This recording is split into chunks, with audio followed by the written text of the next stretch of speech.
this performance against Arsenal, Alan? Well, particularly Dan Ballard, I think he epitomised everything that Sunderland have done so well, particularly at home this season, with his aggression, with him and his teammates stopping Arsenal playing, particularly in that first half. And they are really, really tough to play against. And there were so many examples of that today, with him and other players putting their body on the line, you know, for their team and for the atmosphere.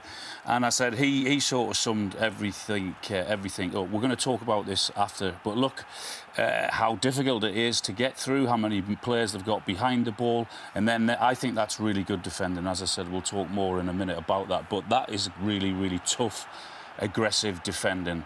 Then As you can see here, as stated, but with detail, defending starts with shape.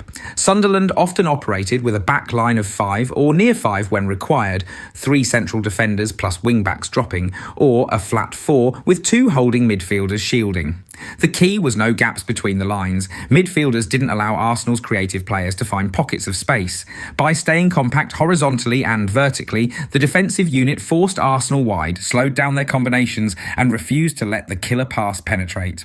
Straight down the other end, and I said putting your body on the line for your team. That's exactly what I mean, and that's why it means so much to him as the defender to stopping that, and you can see the reaction from all the fans. The heart of the defence, Dan Ballard, led the line like a captain should. He didn't just score, he defended like his life depended on it. Time after time, Arsenal fired from distance and Ballard, O'Shea and Hume threw themselves in front of everything. You could almost hear the thud of the ball against bodies, blocks, ricochets, second balls cleared.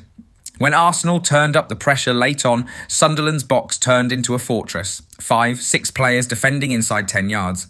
Everyone was involved. Defenders, midfielders, even forwards sprinting back to cover. Second half. What changed? Mikel Arteta got into the dressing room first before the players, and the intensity was the biggest challenge that they had to face, because they were up against a very tough Sunderland team who haven't been beaten at home this year, and the numbers they committed forward as well. At times, Bukayo Saka was finding it hard in the first half to get involved in the game, but this is what I'm talking about, the bravery of committing bodies forward. Saka and Trossard kept drifting inside, looking to combine with Merino. Quick 1-2s, diagonal runs, and those low cutbacks into the box. Arsenal were beginning to find holes in Sunderland's structure. Every time they switched play, Sunderland's backline had to shuffle across frantically.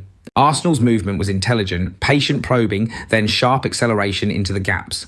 When Saka equalised, it was because Arsenal finally pierced the block. Slick combination play, a quick give and go, and that inch of space they'd been waiting for. Rice always starts the press, and if you give Arsenal an opportunity, they're going to punish you. Simple as that, and you can't afford to do that because Sunderland worked tremendously hard. You know, Al spoke, a couple of weeks ago about the fullbacks committing forward and putting in positions where you don't really expect, but this is what we're talking about, the difference, the bravery, the committing the bodies forward, like I said before. And this is where I felt at times Arsenal were all... This was Arsenal at their fluid best, quick, confident and connected. Every pass had purpose, every movement created space. From back to front, they played with rhythm, that classic Arsenal flow, sharp passing, constant rotation and total control of the tempo. As the game opened up, Arsenal began to dictate. Short passes turned into intricate triangles and one-touch, two-touch football. You could see that tiki-taka influence, calm under pressure, drawing Sunderland out, then slicing through the midfield with a sudden switch of pace. The rotation was seamless, ease drifting wide, Saka cutting inside, Merino dropping deep to create overloads. Every time Sunderland shifted to block one lane, Arsenal created another. The ball never stayed still. It moved like a current, flowing from wing to wing, pulling defenders out of position.